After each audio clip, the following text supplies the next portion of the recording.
You know, sometimes you've got to give credit where credit's due. You've got to give credit where credit's due. I always do it in sports. You guys know this. I'm a huge Liverpool fan. If we get smashed up by a team and the team deserves to win, then you know what? I applaud it and say, you know what? Fair dues. Hats off. These guys are good. With Canelo, I've always had my suspicions about him. Obviously, this Clenbuterol thing came out, and I was like, my God, I knew it. I was like, yes, I knew it. This guy's a fucking cheat. That was my logic. What I watched yesterday was a guy that I think is right now at the peak of his powers. He looked fantastic yesterday. He looked fantastic. Whether or not people are saying he's on Clenbuterol again and all that crap, I don't care. He just looked fantastic yesterday. He looked strong. He looked powerful. He looked the smart of the two boxers. He mixed it up. It was as though Abel Sanchez and Golovkin came in with the same plan, and Canelo and his team sat down and came out with a master plan. And it was a master plan. To put GGG on the back foot, to go to the body, something that GGG does to people. I mean, look, what GGG was known as the body killer for a while. Look what he done to Matthew Macklin. Literally cut him in half with that body shot. For him to kind of say, okay, we're going to do what you do to people, we're going to do to you, what was just unbelievable. And that chin. In the two fights with GGG has hit him on the chin flush a few times, and Canelo's not moved. He's not budged.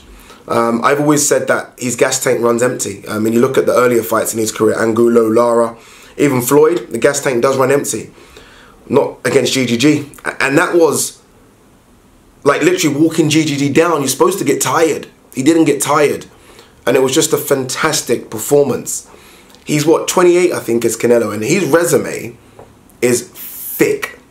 It's thick. Look, he only lost to Floyd, and that was the best version of the counter-puncher defensive Floyd we've ever seen. There's been a few versions of Floyd.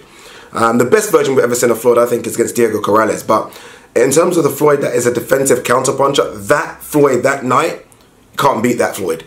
And that's the only person he lost to. And it wasn't embarrassing. Don't get me wrong, Floyd won by about 4 or 5 rounds, but it wasn't embarrassing. But then you look at the ledger now, and the ledger says a draw against GGG, a win against GGG. It says Cotto on it. It says Angulo, it says Lara, it says Kirkland. When you want to go way back, you've got the likes of Hatton and Rhodes on there. This guy's resume is impressive. And a lot of middleweights are chirping. You know, the Charlos always chirp, Andrade always chirps, Jacobs talks a bit. I wouldn't have any of them favourites against him.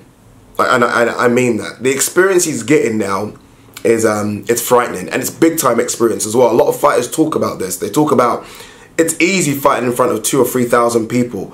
Make that 20,000. Be the big favourite, and then it's a different thing. And he's got that mentality now. This guy has been to big fight after big fight after big fight, and he performs. He performs. He steps up all the time. He's only 28. It's ridiculous. I don't know when it's all said and done where he's going to be ranked in terms of Mexico's all-time greatest fighters, because there's loads of them. But we've at least still got 3 or 4 years of peak Canelo. And I can't see a middleweight beating him. And I like the Charlos, by the way, both of them. I think the other one's going to come up to 160 very soon. I like Danny Jacobs. I think Boo Boo's fantastic as a southpaw. It really is tricky, rangy, can punch a bit. Billy Joe Saunders is fantastic as well. But don't tell me you think any of those guys are beating that Canelo that I saw yesterday. I don't think so. And look, I know that GGG is a bit slow. I know that GGG isn't the GGG of 4 or 5 years ago. But this is all about Canelo. Canelo looked fantastic. And again, I'm not his biggest fan, but I am a fan of him now. I am a fan of him now. Fingers crossed everything comes clean, all the drug results come clean. That really doesn't mean much, to be fair, because there's been numerous buys that have come clean and I kind of still know what they're doing. But you've got to give respect where respect is due. And this video is just me giving respect to Ginger Kid. Because I think that was his best performance. I really do. And again, I still think GGG won by a round. But regardless, I think that was his best performance because he made the adjustments. And that's what boxing's about. He made those adjustments. And it's those adjustments that got him the rounds from 1 to 6 maybe. If he didn't make those adjustments, he would have lost that fight by 4 or 5 rounds. He made the adjustments. And that's a bit special for me. Whereas GGG didn't. So respect to Canelo. I don't know what's next for him. They're talking about maybe a fight in December.